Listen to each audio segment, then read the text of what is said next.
time for an episode of Healthcare Horrors. I'm Ashley, a brand specialist here at Atlas. I'm Alicia Carasella, a training and development specialist. And I'm Dolan on the knobs. Wicka wicka whack. Y'all.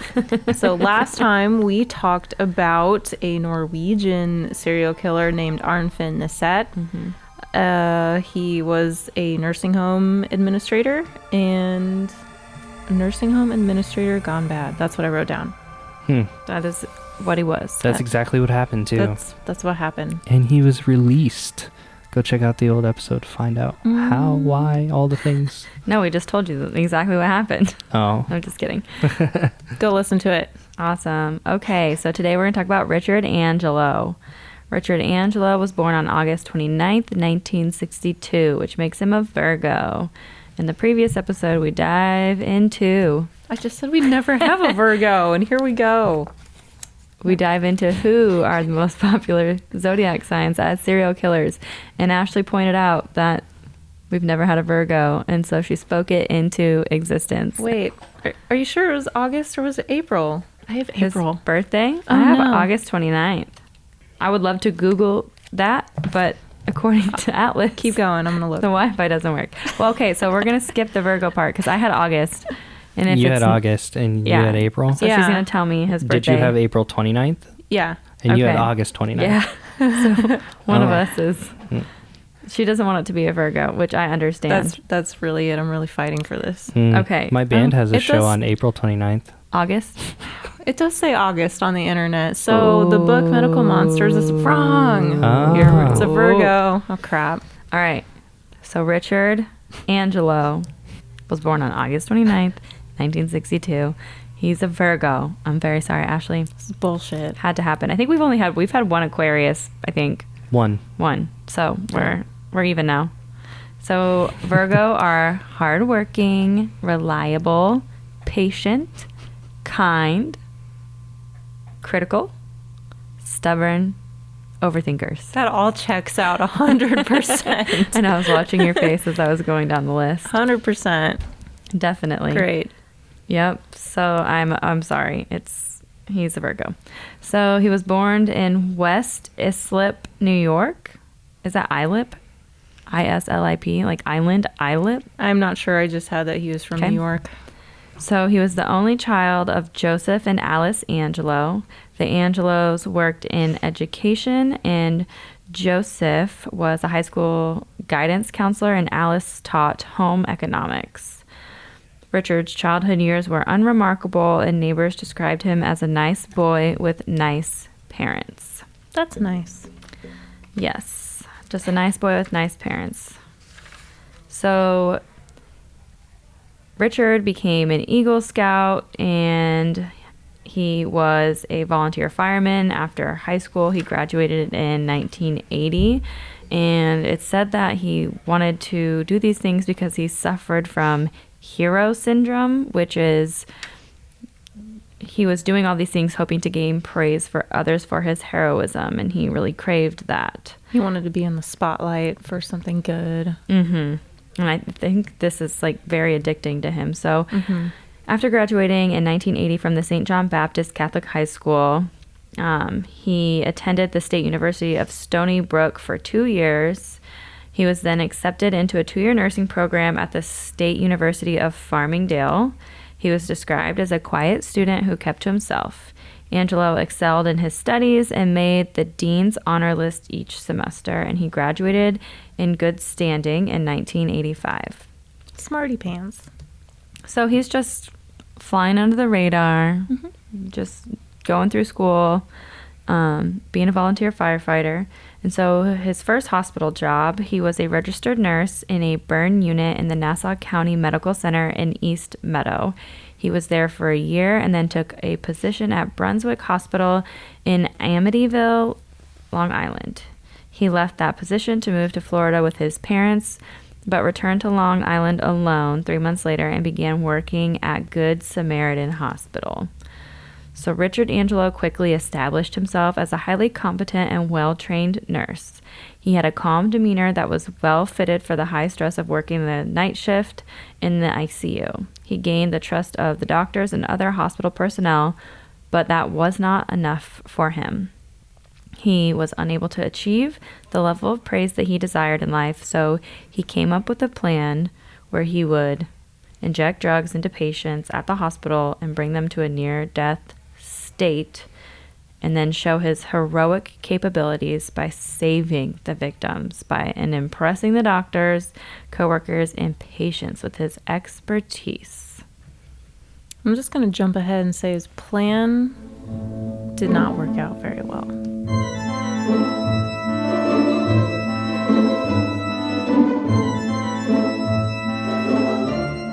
So the time now is April. I'm pretty sure it's April, not August, 1987. Richard primarily works the night shift, so his shifts are from 11 p.m. to 7 a.m., and he works in the ICU, and he does tell a lot of his coworkers that he prefers the night shift. And from what I've heard, it is easier to get away with stuff, or from what we've learned, it's Less populated at night. Mm-hmm. People are sleeping. Visiting hours are over. Nobody's around. People get a little delirious. So the same year he started there was an immediate increase in patient deaths in the ICU.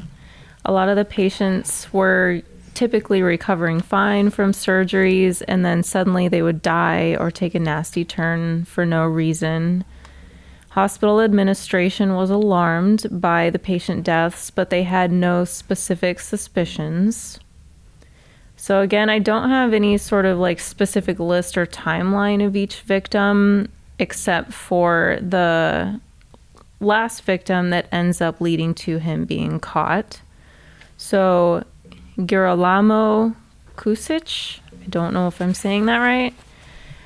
Girolamo is a patient. Girolamo? Is it Guillermo?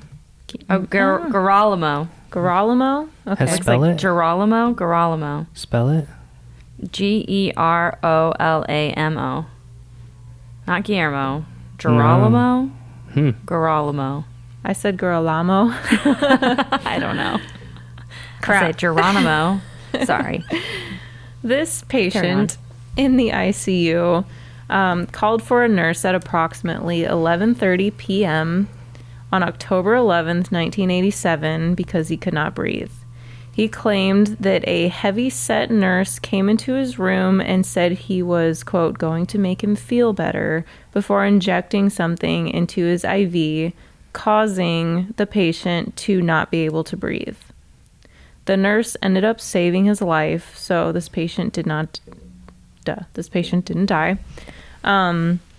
So authorities, of course, got involved on the claim, and all the signs pointed to nurse Richard Angelo, who fit the description perfectly. So, like, most nurses are female.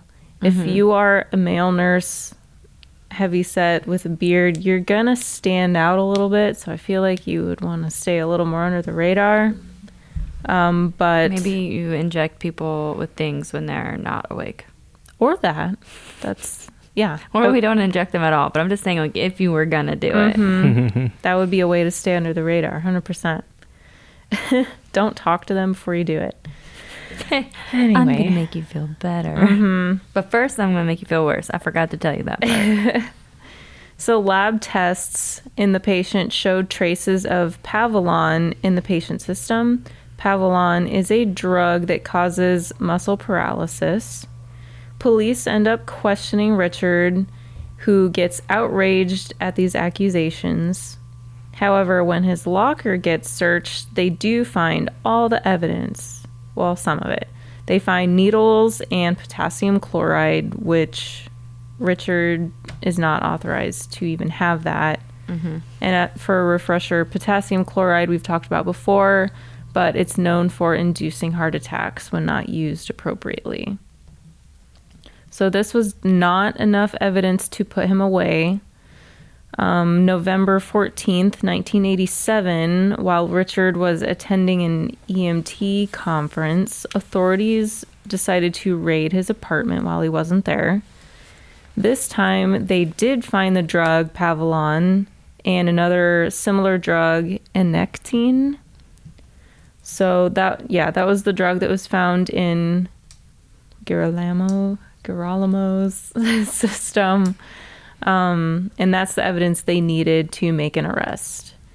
So after trying to claim his innocence, Richard realized it was no use, and he ended up confessing to injecting sometimes up to 2 patients a week. So 2 patients a week. Yeah, that's nuts.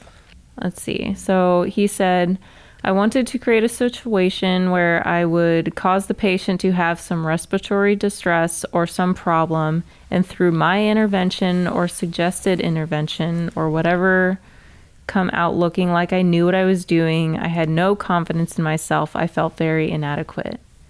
Like, throughout this guy's life, he was such a smarty pants and excelled and did so well, but his ego got in the way, though. This is the ego. Yeah, so he, again, just wanted to create a situation and, come out the other side looking like a hero, but he failed terribly at that. So that, like, makes me wonder, too, like, did he mean to kill all these people? Or was he wanting to try and save them? I mean, either way, he knew the risk going into it. So, I mean, was he wanting to kill them? I think the answer I don't think he is... wanted to kill them. I think the answer is he was okay... with killing them. But that's not his goal. Yeah. 12 of 37 patients lived to talk about their near-the-death experience, which is crazy, which means he's really not that good at his job. Right? No. Right. Like, I mean, that's why there's... You're really not good at saving lives if you only save 12 of them. Yeah. Especially when you know what you did to them. Mm-hmm. Yeah, but he probably got comfortable, like, watching just to see how close they could get to death before he tried to revive them. Right. And, like, was probably experimenting with that timeline. I've heard that before with people who had this same motive. And yeah. Like lab rats. That's exactly what it is. It's that experimentation piece of it. It's just like apparently he was like very addicted to the feeling of like trying to play God. And it's that's not the first person we've talked about doing this either. I mean, yeah. And so in his last 6 weeks on the job, there were 37 code blue emergencies, during which 25 patients died. A conservative estimate put the number of Angelo's victims at 38.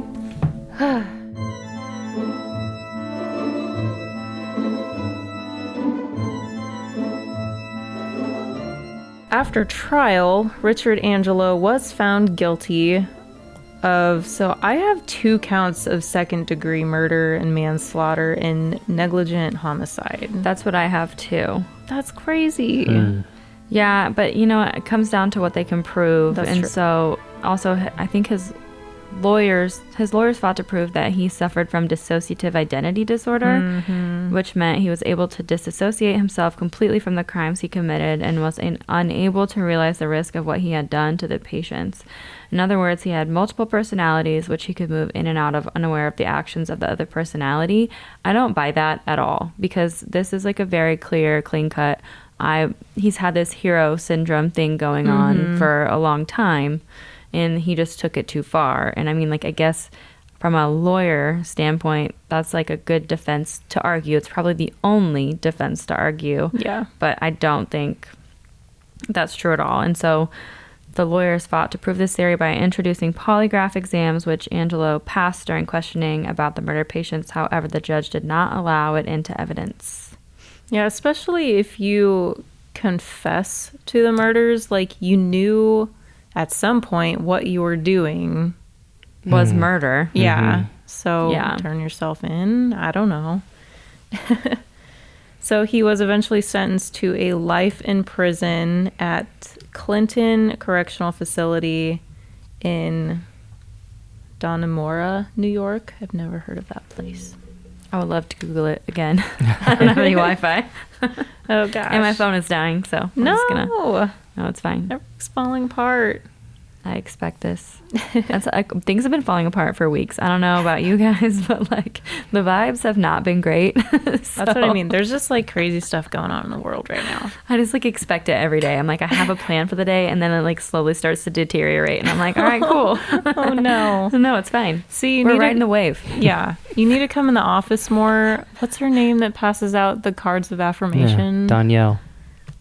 Who passes out cards of affirmation? HR, Danielle. She like comes around to everyone in the office. She'll take a card if you have one from the previous day, and you get a new card of affirmation. And I did not know that was a thing. It's kind of cool. I love it. I look forward to it. Oh, and I'm sad when it doesn't happen. My mom got me my little sweary bag of affirmations for Christmas. It was in my stocking. Bag? Sweary. So there are swear words. Please bring these in.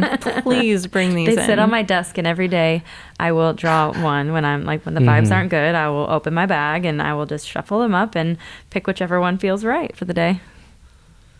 That's awesome. It's been helping me. Come in the office more. There's that F word in every single one. Nice. That makes me happy. Yeah, It's my favorite bad word. Fantastic. I know. Forrest said the other day, and I'm totally unrelated, my mom was playing this game with him called 5 Second Rule, and the question was, so he has 5 seconds to answer it, and the question was, what do parents do? And he said, say bad words and work. And I was like, yeah, that's on me. I own that. That's my lane. I will work on that. I thought, and you can edit this out, I thought you were going to say, what do parents do? And I thought you were just going to say, fuck. Drop the F. That's what I was waiting for. It's like, oh, dang, dude. Maybe his other parent, not his parent. That's funny. No, that would have been really funny. But nope, he said, say cuss words, say bad words. I'm like, yeah, I do that. I'm trying to stop. It's hard. It's hard too. But I've been like saying curse words every other word for my whole life. I don't really know how to stop. He'll be fine. I need to spray myself with the water bottle. There you go. I never brought it in for you. I'm just trying to imagine. Just hold on. I actually have one. Bad me. Uh-oh. We lost. Stuff's cutting out. That's no. No, Stop! No, it's only you guys.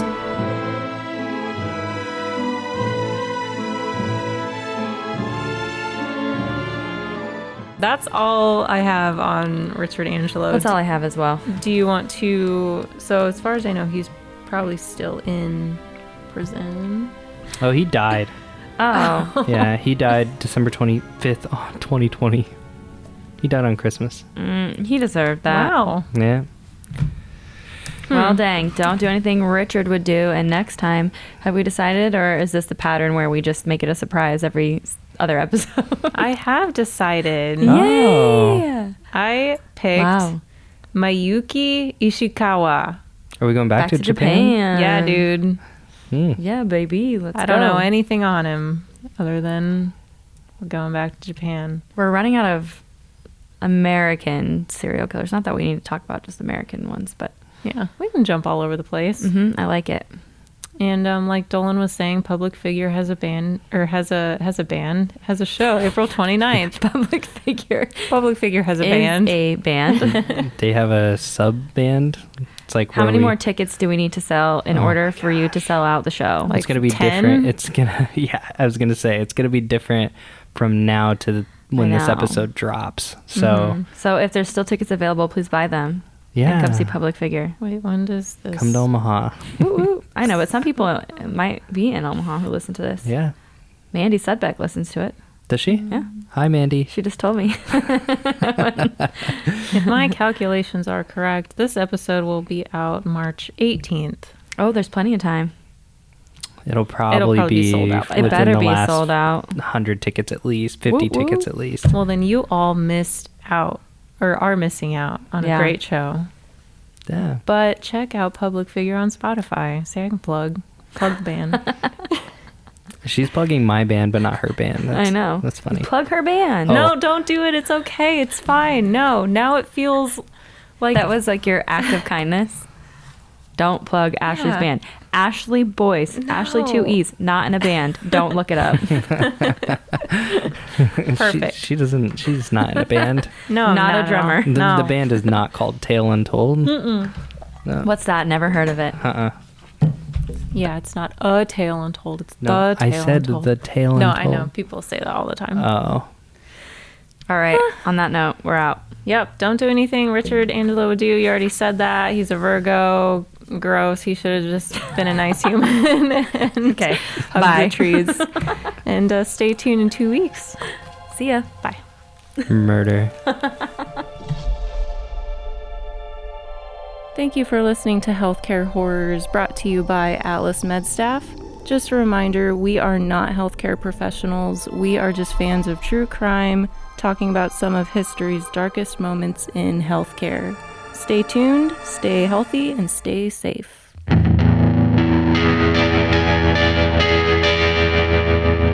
Healthcare horrors.